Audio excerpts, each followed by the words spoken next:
There are a lot of people that go through life without really thinking about what is it they want or what is it they like, and you end up with a lot of dissatisfaction. One thing I've learned is if it makes you uncomfortable, it means you're growing. 90% of what I say today is going to be useless to you, but the 10% might change your life. I'm a huge believer in energy, that we all operate under this energy, and this energy is going to send waves and bring all these interesting people into your life. I think of myself as a motivator. I always give 120% on every session, every client, no matter how many clients I have in a day. If you're passionate about something, just block out all the noise, whatever people say. You got to internally believe in yourself. Welcome to Raw with Uma, and I'm Uma, your host and architect of Raw Leadership, here to bring you unfiltered, unrehearsed, unscripted conversations with women about what really goes on in navigating life and work. Are you ready? Let's get raw. Hi, Nix. Welcome. Hi, Uma. Thanks for having me. So tell me a little bit about yourself. Did you grow up here in Singapore? Yeah, absolutely. I'm born and bred in Singapore. I work for a pharmaceutical company at this point, and I've kind of journeyed through the ins and out of healthcare. And so for me, my purpose in life is really about helping people and about extending the well-being and their lifestyles. I'm very happy to have found my purpose so early on in my life. So when you say you found purpose early in life, what's your definition of early? I turned 30 this year, actually. So I'd say that's a little bit earlier than most folks. My mom taught me very early on, Nix, whatever you do it for your passion, do it for something that you enjoy. So with that, I kind of took that advice and I ran with it. And I look back to connect the dots to see what was that thread that kind of connected everything together. And for me, it really was about healthcare and about helping people. Yeah.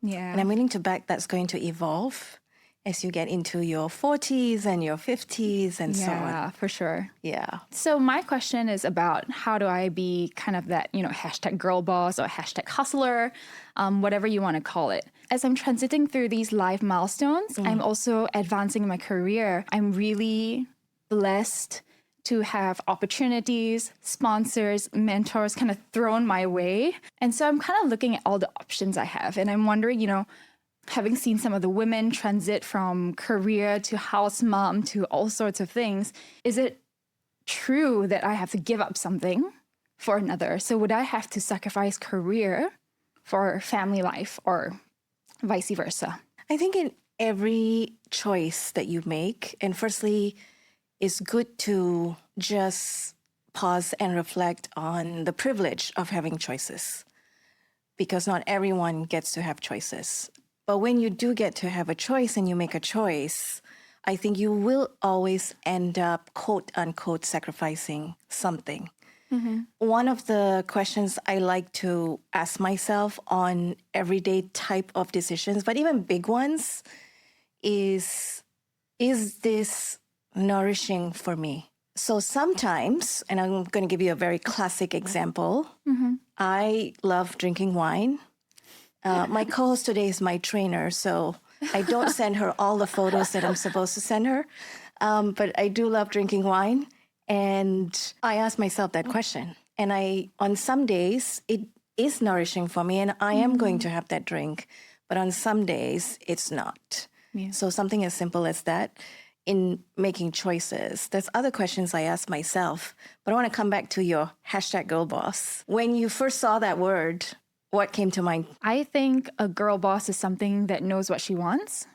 She's willing to work for it. I think part of knowing what you want is also understanding the sacrifices that come with it. So like you, I have had a few PTs before, and the struggle is very real. Drink the wine, don't drink the wine, go to gym, stay at home. And I get what you mean by there are certain trade-offs, right? For me, going to the gym is an existential crisis. Every day, pick up the weights, put down the weights. Nothing really changes, in my opinion. There can be more to it, right? If you put a purpose statement to it, it becomes more fun. Like I'm exercising to improve my health, to perform better at work, or to perform better for my loved ones so that I can care for them. I guess that's kind of what I think about girl boss, someone with purpose and something that she strives towards, something meaningful. Yeah, I like to think about the being versus the doing. So I want to be an athlete. athlete, right? Because I think an athlete today doesn't mean you are competing in the Olympics versus saying, I need to go to the gym or I have to go to the gym. I say the B statement, which is, I want to be an athlete. I want to be healthy. I want to be strong, right? So the being, I think, is important, especially for us women, because I think we can get lost in the doing. And I am a person certainly who wore busyness as a badge of honor. It's like, oh, look at how many things I am doing. I get Right? it. That's the doing. But how are you being, I think, is part of the choices to make. I think girl boss is being redefined. You also said the word hustle, Yeah. right? And I think hustle, we all get to redefine that today based on what it means for us versus what we see it to be. When you say think of the being, it feels a bit abstract to me for this time. So like, I want to be an athlete, right? I want to be a good caretaker. That still kind of translates into action still. Yeah. So I want to understand, how do we focus on the being rather than the doing? What should I keep in mind? Right now, I am working on being more present with the people that I love the most in my life that love me back. So if that's my state of being, it means that, yes, there is things that I need to do in order to do that. You know, I only very recently expressed verbally to my 2 nephews that live here in Singapore that I'm very close to how much I love them. But in the 9 days that I took them to this trip in Kyrgyzstan, I waited till the very last hour before I could say it out loud because it makes me uncomfortable. And one thing I've learned is if it makes you uncomfortable, it means you're growing. Oh, yeah, for sure. And I mean uncomfortable in a good way. I don't mean, right, discomfort in pain or anything else. So yes, the doing does support it, but I think about the being as the primary thought, you know, versus the, which day am I going to tell them? You know, is it going to be lunch? Is it breakfast? Is it when we're doing that hike? Oh, now they're quiet. Oh, no, hang on. Someone just got a news about something, so now it's not good. You know, because I think you can get lost in those things. So I try and anchor on the being is my point. Yeah. Right. And I have sacrificed many things in order to be my version of a hustler or a girl boss. Those are all choices that I have made for the life that I want to live. So I think another big question that I've asked myself in the last 18 months is, what is my definition of a rich life? Because it's not the same as the next person to me or the tribe around me or the community that I'm a part of. So, for example, I have always received advice about buying a house, and I don't want to buy a house. It's not my idea of a rich life, right? So, but my idea of a rich life is to fly in front of the plane. That took me months to figure out, and it's still an ongoing question. For me to go back and checklist. So as you start this amazing journey that you're about to embark on, I think it's worth thinking about what is your idea of a rich life. And that's an important conversation to have with your future husband. Because one of the things that we know for sure on how women thrive in the workplace has a lot of bearing on how it is in the bedroom. Oh. Because if you don't have those conversations and you can't ask for what you want and what you need in the house with your life partner, how can you even begin to do that outside? Sure, it's about having that confidence and communicating what your needs are, right? Yeah, I don't know if it's about confidence. Tell me more. I think it's about worthiness, that I am worthy of love and respect. I am worthy of whatever, sleeping well. You know, I know so many women out there whose husbands snore, and yet they insist on sleeping on the same bed, and it affects their sleep, it affects their lifestyle. You know, it just affects everything. There's a ripple effect to decisions like that because they just can't get it out to ask their husband to go have that operation or sleep in a separate room, which is totally fine. I really like how you've dug deeper, that confidence is a thing that we're projecting, but it's worthiness where the strength stems from. And I see that also when you're talking about, instead of doing, let's think back about it. Where's the well? Where's the source? And that's really your core of being. It's a very new perspective that I will try to navigate. I think you're going to get far ahead so much more with, first, you're already starting out by doing what you like. Yeah. And getting paid for it. And it's got something to do with your purpose. I mean, that's the triangle ikigai combination. So, and you're about to start a big life journey, which is, I think, going to throw so many unexpected lessons at you. Great ones, good ones. I can see how you're going to just use your knowledge to impact others. That's why I do what I do, is that I always believe that the ripple effect comes when you can take something that you've been inspired by and you use it in your own way. Yeah. And then you tell that story to the next person. And then that next person does the same thing, because everyone receives information differently. 90% of what I say today is going to be useless to you, but the 10% might change your life. I kind of have two questions. This is a really nice jumping off point. The first one is about how often should I be checking in on what's my being and what's a rich life? So I'll start with that one first. I'm a big believer on putting the questions that you have, the big ones. Big questions means you can't answer them immediately. You can't just whip out your phone and rattle off the answers immediately. You need to pause, you need to think. And the biggest thing that I have learned about being able to answer that question is you must have stillness in your life. You must be able to welcome stillness, being able to sit by yourself without any distraction. I don't know if you know this, but there's a study that people would rather be electrocuted than to do that when they had those two choices. So that's the harder thing to do, because when you can do that, that's when the universe will come back and answer the questions you have. Because if I have learned anything, the answer is always there. And the answer is with you. It's whether can you listen to it when it comes. And the only way you can listen is if you have stillness. The rich life question is one that you should put out there into the universe. I like to go to bed with that question on the days that I think about it. I don't think about it often, maybe once a month. I feel like it's pretty often.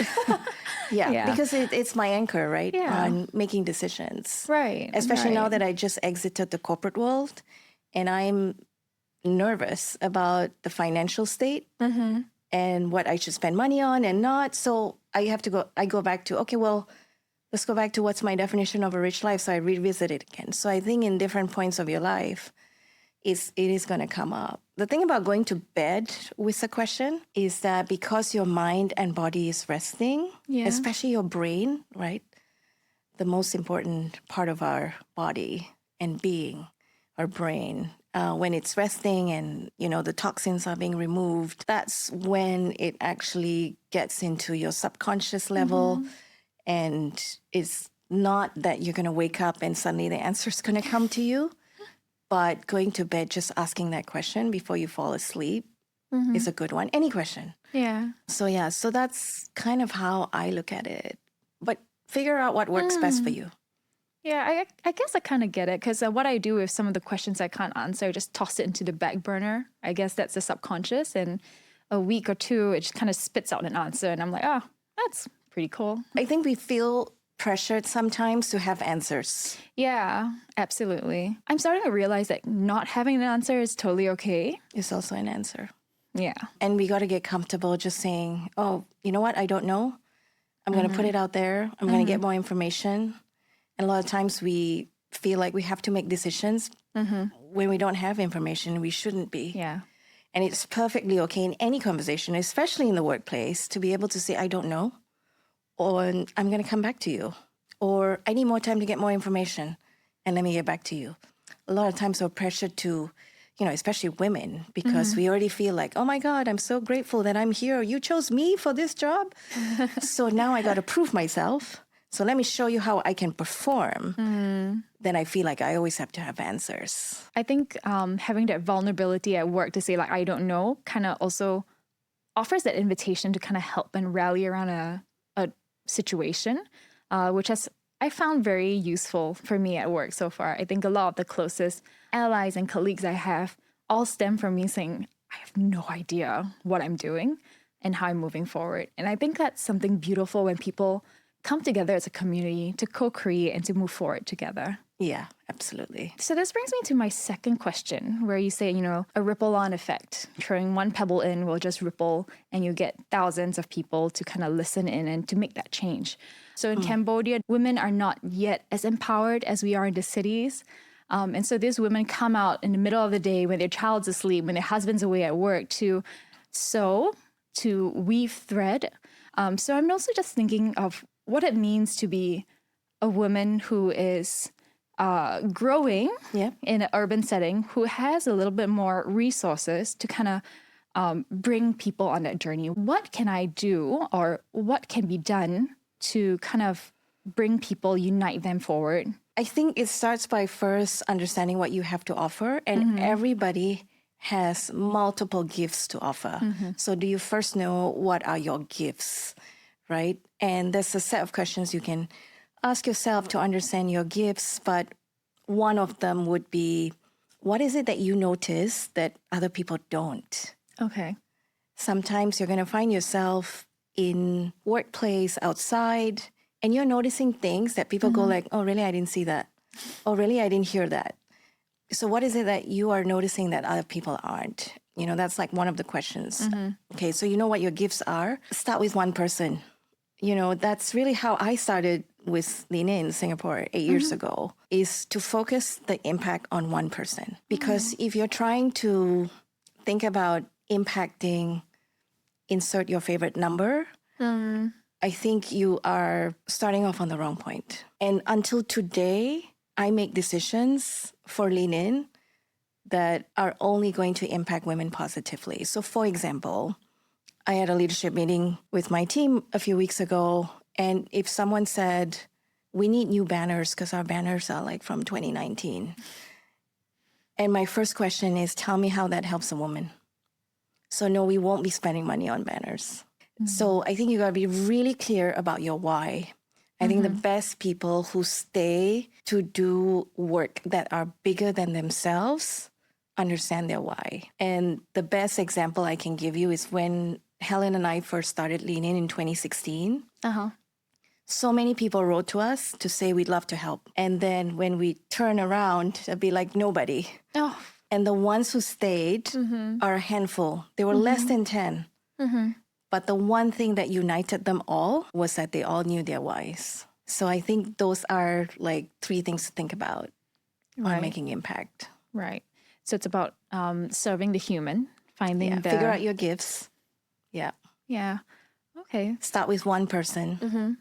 And then always think about, go back to what is the impact and focus on that. Because everything else, the ripple effect will happen anyway. The work that you do is going to emanate this energy. I'm a huge believer in energy, that we all operate under this energy.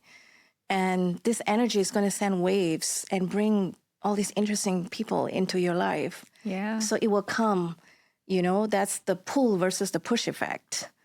So you want to create a pull effect.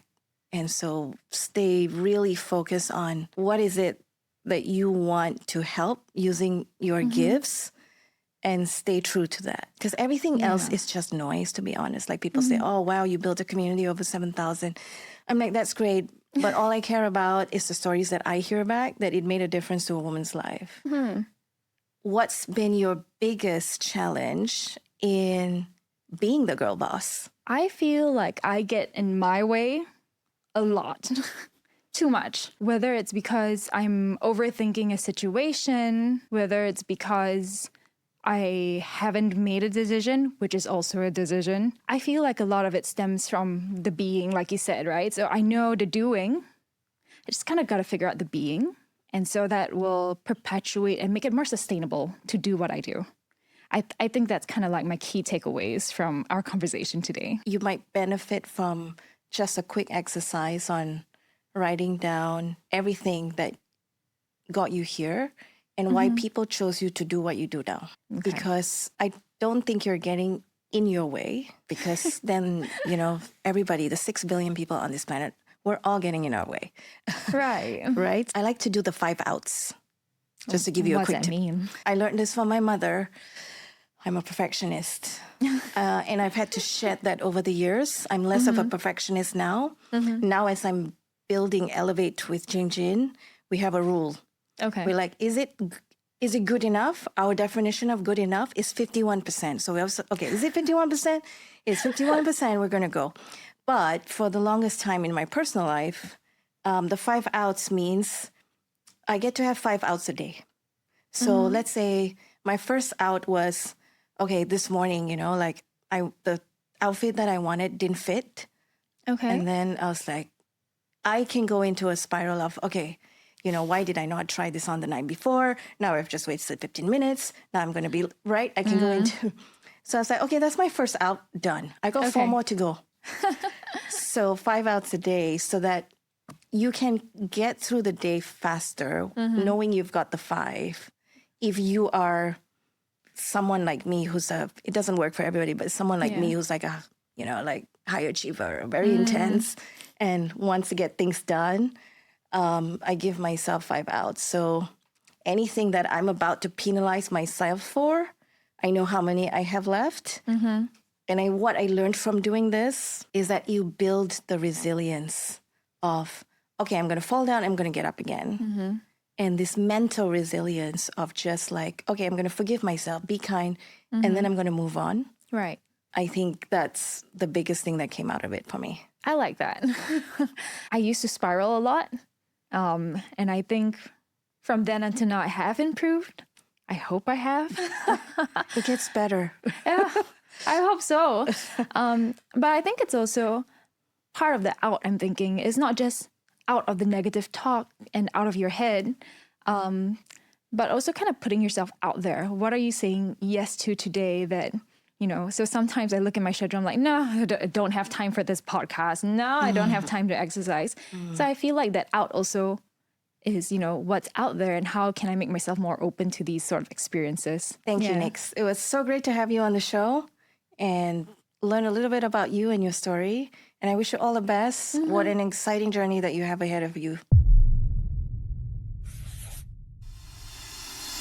My co-host today knows how to put anyone through their paces when it comes to being a #girl boss, pushing her clients mentally and physically to peak performance. From the age of 16, she ignited her passion for fitness in China.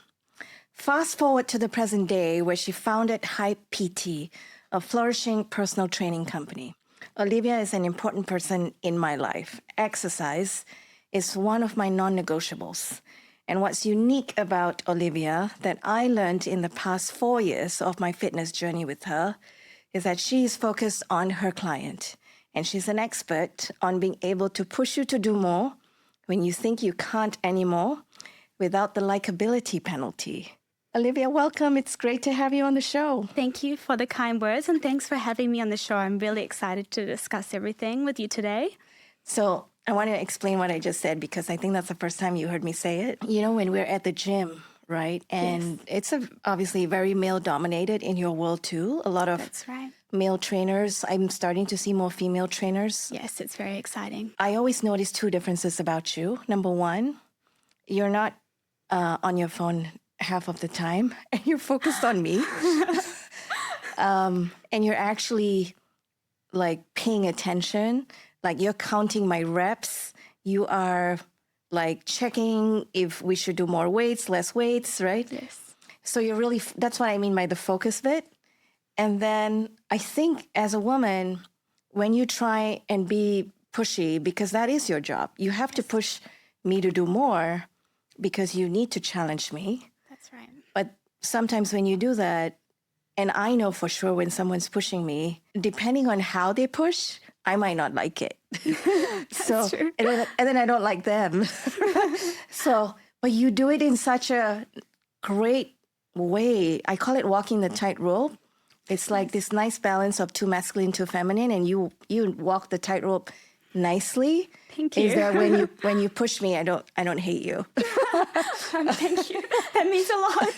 I mean, yeah, definitely. It's a risky one. You could push someone to the point where they don't want to come back. Yeah. And yeah, it's all about finding that balance. And I think of myself as a motivator, and that's what I would pride myself on as my passion, especially towards females. I know how much confidence I gained throughout the whole gym journey that I've been on. And I just want to share that. That's what gets me up in the morning. It's exciting. So I believe in, I always give 120% on every session, every client, no matter how many clients I have in a day. No matter if I'm having a bad day, I'm genuinely excited to see these women in the gym. And, a lot of women that I work with, like yourself, Uma, they've been in corporate, they have these, really stressful jobs. They come in, they're tired, they're stressed, and, and then they have to put themselves through this grueling kind of workout in their head.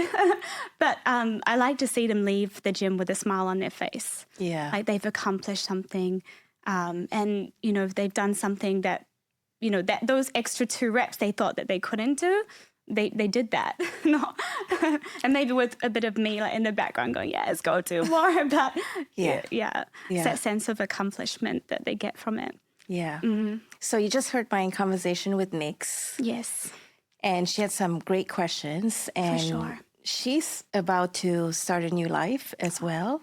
Yes. And you've been through that journey yourself. You've lived in multiple countries. You actually speak fluent Mandarin based on your time in China, which is very impressive because I see you talking to the cleaners at the gym. And you're married. You're starting a business. Yes. So you hustle in your own way. Yes, definitely. And you are a girl boss in your own way, right? Yes. So let's talk about girl boss first, because I think this phrase has been there for a while. Yes. And I was saying to Nix, actually, you need to think about what it means for you. Yes. Versus what others might think it is and what other people might expect you to show up as. That's true. So you have every day walking into environments that are filled with testosterone. That's true. How do you stand out as a girl boss? I think I like what you said just now, having that balance of masculine and feminine. Definitely being in the gym is male-dominated. It's a male-dominant industry. So when you think of the gym, you think of big, muscular man, and then trying to stand out as a female can be a bit daunting at times. I don't have these big muscles. But then again, I feel, most women are not looking for a big muscular guy to train them. That could be quite intimidating. Yes. And throughout all the consults and, discussions I've had with women over the years, I realized, they feel a lot more comfortable to train with a woman and more connected. And I feel like we have this special connection. Just like women sync their cycles, for example, we understand each other. And I believe that's the way I stand out because I'm very empathetic at the same time. It's not like I just want you to come in and it's going to be like this drill boot camp, sergeant boot camp type of thing where I want you to punish yourself. It's more about, seeing what you can achieve in the gym. And that relates into other areas of your life, like instilling that confidence, I can do this weight. Or, I've had women come to me and they're like, I want to do a pull-up. And they're like, I don't think I can do it. And then 3 months later, we're doing a pull-up. And, that really gives women a lot of confidence that they didn't have. It's amazing to see that. Yeah. Mm-hmm. One thing that I notice about you is you're very unapologetically you. Although I have caught you a few times saying sorry. Yes, you have. I know. It's something I'm working on, okay? For context to the audience watching, every time we need to get to the next exercise and we need to use the new equipment. Yes. If somebody else is there, whether it's a customer or a trainer. Yes. You usually start your sentence by going, oh, sorry. Yes, that's true. And if you need to put their stuff away, go, sorry. Yes, I do. And I keep saying, stop saying sorry, Olivia. You're like, stop it. I'm like, oh, I'm sorry again. Another sorry. And I see that you've improved. So every time we train together, I'm going to count the sorries. But the other thing is that sometimes people are not so nice either to you. Because you are actually very feminine. Like for me in the workplace, I think I was very successful because I was very masculine. Understand. I was very much like a man. But you are so, for me, from where I come from, my personal opinion, Yes. you're very feminine. You're very soft-spoken. You're gentle. You're empathetic, as you say. Yes. Right? And people take advantage of that. Yeah, it's really interesting you say that, and I think it's what I believe myself to be as well. So I'm kind of glad you picked up on that too. I've always been very feminine. I've always been a girly girl, and I think that comes from my mom. Yeah, she was always into fashion and dressing up, so I kind of take that from her. But I would like to think I got the girl boss side from her as well. So. Yeah. I'm very fortunate to have grown up under her. She was a girl boss. She's very successful in New Zealand. And from a young age, I always just watched her be in charge. She was that strong woman that could be like feminine at the same time, which was nice to see that lovely balance as we were talking about at the beginning. So she was the one that really inspired me from a young age to, she's like, if you believe in something, if you're passionate about something, don't just block out all the noise, whatever people say or whatever people doubt you. Like, you got to internally believe in yourself, and you got to hustle, but you got to work hard. There's no like cutting that out, but you can do what you set your mind to. And that was just from a young age, watching her be this big boss, and there was men under her listening to her, reporting to her. So that was really cool. Yeah. But at the same time, I go home and she's still my mom, and we go out shopping or, Yeah. So I think like what you said, it can be tough at times for sure. I am definitely very feminine in a very masculine environment. I'm always trying to find my balance there. And it's not just men as well. There is women in the gym too that kind of boss me around, which you've probably seen. So you'd be surprised. It's not always the men. There are, I guess, more masculine women in the gym, more masculine than I am. Yeah. And they think they can like pick on you. Yeah. But at the same time, I'm not really a conflict-driven person. I put my focus back into my clients. Like, you just try not to let that get to you. At the end of the day, I want to make my client feel the best, have a great session. That's what I'm about. So, don't let these things impact what you do. As long as you keep believing in yourself, all these things are just noise. Yeah. Yeah. What are some of the worst things that people have said to you? I started PT very young. I was just turning 22 when I started my first PT gym in Singapore. I had been doing like group classes and that in China from a young age, but my first PT gym, I was young, fresh off the boat. Like, I was 22 and I'm an angmo in Singapore. That is, as itself, is also a big thing because you're in a team full of locals, you stand out, like there's no doubt about it, right? So it can be very scary, daunting. Yeah. And I think in the beginning, I just heard kind of whispers around like, oh, does she know what she's doing? Or like, they have doubt, like I can really be a good trainer because I'm so young. And maybe I'm not like one of those muscular guys. And, to be quite frank, I never wanted to look like that anyway. So I'm the very feminine me. I'm just being the version of myself, right? And like you said, and I think in the beginning it was a manager, he'd just been kind of made a manager. He was a very big testosterone guy, so it was kind of scary. He pulled me in and he's like, we're supposed to have like a one-to-one kind of mentor thing. As you say, women are over-mentored. I learned that from you. And he was like, oh, do you have your PT certification? So I was like, what are you talking about? Yeah. Like, why would I be here? Like, I can't get hired without a certificate. And it was just, oh yeah, people have been saying things about you. And I was actually I would say pretty close with most people in the gym at the time. And I was like, there's no way they would be saying things. I was asking around and it was all just an attempt to, I don't know, make me feel like inferior from what I later gathered. So in the beginning, I had to work very hard to like prove myself as this young girl, and I'm just, Yes. And then when I just worked hard, I was like, I know what I'm doing. I'm just going to keep doing what I'm doing. I believe in myself. Like, I'm passionate about this. Yeah. You're not going to stand in my way. Okay, I was upset like for a moment. Let that go. And over time, I proved myself as a trainer, and they saw that. And I did receive an apology, so I'm happy about that. Yeah. Okay. So there we go. I mean, everything great is faced with adversity. Adversity. Yeah, adversity, yes. right. Yes. Yeah. We can do hard things. Yeah. Yes, we can. Yes. And that's how we grow. Have you had any situations, I'm thinking about the question that Nix was asking, where you know, in making big life decisions, you're married to Luke, who I know. Yes. And both of you have built this business together. You're still building it. We're still building it. And I see the two of you, and, you know, it's just, it's always very heartwarming, and how you two complement each other, and you're supporting each other. And I think that's the biggest sponsor that you can have in your life, right? Yes, it's amazing. Yeah, I feel very fortunate to have met Luke, and at such a young age. Like, I mean, most people were very shocked. We got married at 22. When I was 22, sorry. He was not. He was not. So Luke is actually 11 years older than me.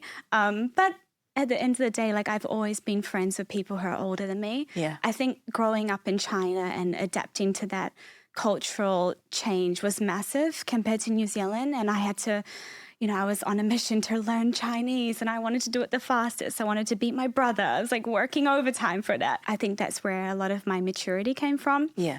Being out of my comfort zone in a whole new country, like, I learned a lot of things. I saw a lot of things that, you know, most kids at that age wouldn't see. So it just taught me to adapt very fast. I mean, for Luke and I would say we just complement each other. So the most important thing is having, like, the same interests. I mean, obviously, for me and what I've experienced is because we're so passionate about the same thing. We share that love for fitness, helping people, inspiring people. So we're kind of on that journey together. And I think it's just finding things that you both have common interests in, and, you know, pursuing that together. I like what you said there about being interested in your partner. I think regardless of the interest, but interested in what their interests are, I think is always important investment to make in any partnership, in any relationship. That's true. Yes. Yeah, just compromising. And also, like, you guys were both talking about being. I think even for Luke and I, like, we have very busy schedules. We're always caught up in the hustle. Like, we're always thinking about others all day, you know, how we can help this person, like, you know, programming and things like that. Like, we want to do this with this client. They have a shoot coming up. So it's like when you run your own business, obviously it never stops. Like, even when we finish work, we clock out of the gym, we're at home, we're still talking about business and what we can do and how we can make improvements, or like what's next. So also just the being, and also just enjoying each other's company. For a thing that we like to do is, like, every month or two, we like to take a little break somewhere. I think that's really cool, just to connect with your partner. Just take that time out of work, out of Singapore, you know, just doing and being in the being. So we do little trips, like, to Bali or Thailand. We still train, we still live that lifestyle. We're still showing our clients, like, hey, you can still do this. Well, when you're on holiday, you can still achieve those results. And we're doing something we love together, but we're just being with each other and spending that quality time together. So we have women across Asia and globally listening to the podcast, but especially for the ones in Asia and those who speak Mandarin as their first language. I'd love for you to just say in Mandarin some of your stories that you just said. So if we can summarize what you shared in this podcast, and maybe you can say that in Mandarin. Okay. In your way. In my way. 讲华语一点点。你讲华语吗？可以。挺好的。那就是说，作为一个女生老板，就是有很多，就作为一个女生老板，很多都会，很多人就会问你很多。Wait, let me think. Sorry, it's been a while since I practiced. Like, I'm fine conversation, but like, 作为一个女生老板，当然有很多困难，但是呢，你每天都要相信自己，不管你在哪一个环境，你要做你最好的。I'll just say that. It's quite simple. Thank you. Thank you for saying that. Yeah. I was like, just do your best in any environment. Like, just believe in yourself. Yeah. And when people doubt you, what should you do? 你不要听，你还是要听你自己，你要相信你会做得到。 So don't listen to them, believe in yourself. Is that what you said? 没错。Yes. Okay, I still got a little bit of it. You did well. You're very good. All right, thanks, Olivia. It was so great to have you on the show. Thank you so much. I learned a little bit more about you, Yes. and it was great to hear your story. And thank you for keeping me in shape. Always. I'm always here for you. We need to book in our sessions for next week. We do. Always hustling. Yes. Yes, that's it. If you're hearing this message, you've listened to a new episode all the way to the end. And for that, I thank you for the generosity of your time. I'd love to hear what you think. So please follow, like, and leave a comment. And I promise to read all of them. If you enjoyed this episode, share it with your friends. And if you'd like to be a guest on the show, check out the link below to send in your details. See you soon.